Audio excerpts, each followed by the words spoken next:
Tens of thousands of protesters flooded the streets in Belarus's capital on Sunday in red and white, carrying flags, demanding leader Alexander Lukashenko to step down.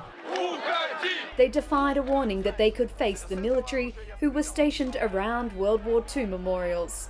Minister of Defense Viktor Krinin. We categorically warn, any violation of peace and order in such places, you will have the army to deal with now, not the police. The protests have been the biggest challenge to Lukashenko's rule of more than 26 years in office. Protesters say his recent landslide election victory was rigged.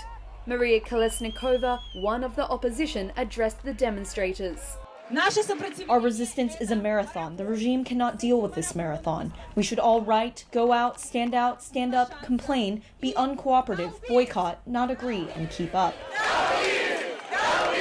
The crowds marched forward, gathering outside the president's residence at the Independence Palace, the first time they've approached the building's doors. Looming overhead, a video by state media showed Lukashenko flying in a helicopter over the protests, before landing at his residence clad in body armor with a rifle in hand, and applause from security forces in a later video. The crowd began to disperse in the early evening. Reuters witnessed no clashes with police. Meanwhile, traditional ally Russia issued its strongest comments yet, aimed at opposition candidate Svetlana Tsikhanouskaya. After Lukashenko's claims of victory, she fled to neighbouring Lithuania following threats to her safety.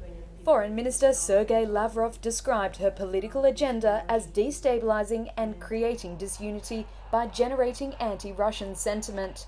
But earlier on Saturday, Tsikhanouskaya told Reuters she would not step away from her mission, calling for new presidential elections.